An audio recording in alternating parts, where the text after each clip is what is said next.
now we know that we can calculate b1 as a slope, as a covariance of x and y divided to the variance of x, right?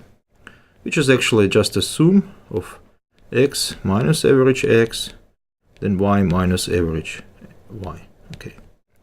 Divided to the sum of x minus mx squared. And then b0 in this case can be calculated as an average y minus b1 average x. That's it, okay. Now let me show you why actually, indeed, if you use this way to calculate b1 and b0, the average squared error will be minimum. This video is not mandatory. You can skip it. It's not necessary to understand how simple linear regression works, but I think it's a good idea to show you that actually there is a clear logic behind these formulas, and you can always derive them, and you can prove that indeed, if you do it this way, if you calculate b0 and b1 this way, then sum of squared errors will be minimized, okay? In this, just to simplify the calculations, although the mathematics will be pretty long, I would like to simplify it a little. I will assume that our x and y values look like this. So they are around origin. It's not a big simplification actually, but it will help me to reduce the amount of calculations. So what it means? It means that the average for x is 0, and the average for y is 0. And because the average for x and the average for y is 0, you can find out that b0 is also 0. So we don't have any intercept. The regression line crosses the origin. So we don't have any intercept, okay? So let's see if we can find a b1 and if it indeed will correspond to what we have on the top of this. Let's recall what the sum of squared error is. So sum of squared errors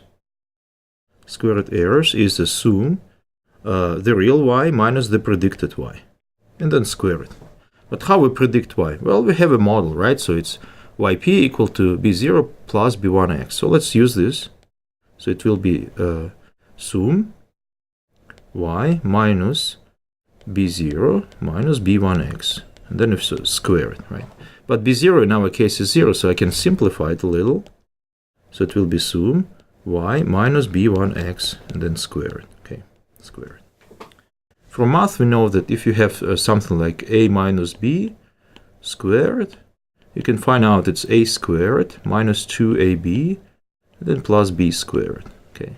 In our case, a is y and b is b1x, so I can use this. So it will be sum. Then you have y squared minus 2b1 xy, then plus b1 x squared. Okay, so that's the simplification. And then I can split this into several. Now I don't have the square in the parentheses anymore, so I can take a sum of every of this term inside the parentheses. So it will be equal to sum of y squared minus 2b1. It doesn't depend on the summation, right? Sum xy, then plus b1 sum fxy squared. Okay. Now think, our error depends on b1, right? Because x and y is given, it's fixed, it's your sample. So our error only depends on b1. Okay. And I of course forgot to make it squared, so b1 squared. b1 squared, right? So think, this is some coefficient. It's fixed, right? It's a number. You have a sample and you calculate this number. This is also fixed, it's also a number. And this is also fixed, it's also a number.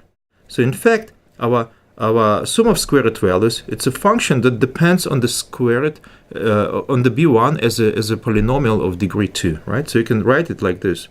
So you can write it like this, that the sum of squared errors is actually a function of b1, that looks like this. It's a capital A minus capital B, b1 plus capital C, b1 squared, where this is capital A, 2 times this one will be capital B, and sum of x squared values will be capital C, right? What is this? It's a polynomial of degree 2. And then you can see that the coefficient C is positive because it's a sum of squared values. And what do we know about polynomial of degree 2? We know a very important thing, that polynomial of degree 2 is a parabola, and in this case, It's a parabola that looks like this. So this is B1, this is B1, and this is the sum of square root errors. Sum of square root errors. And what do we know about parabola? We know a very nice thing. Parabola always has one global minimum, and it's located here. Okay. So it means that we can find a B1 which indeed get the smallest possible sum of square root values. It's possible. You just need to find the minimum of your parabola. Minimum of this parabola. Okay. So if you find the minimum of this function of sum of square root errors as a minimum of this parabola, that's the B1 you need. Okay.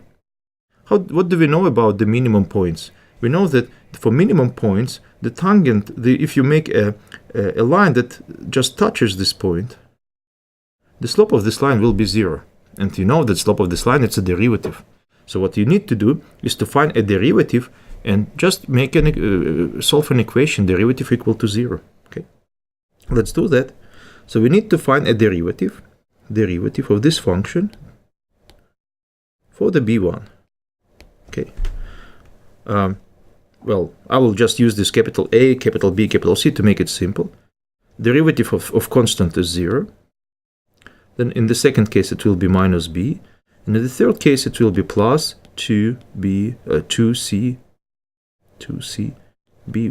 Okay, so this is the derivative. Now let's recall what B and C are. So I'll just get back to our original case.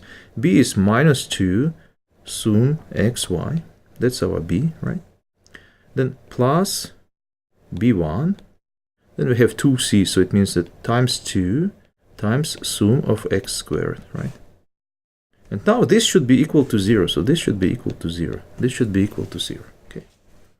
So we have the following. We have, I'll just switch the two terms, B1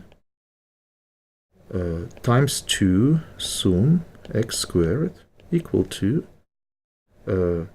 2 sum of xy.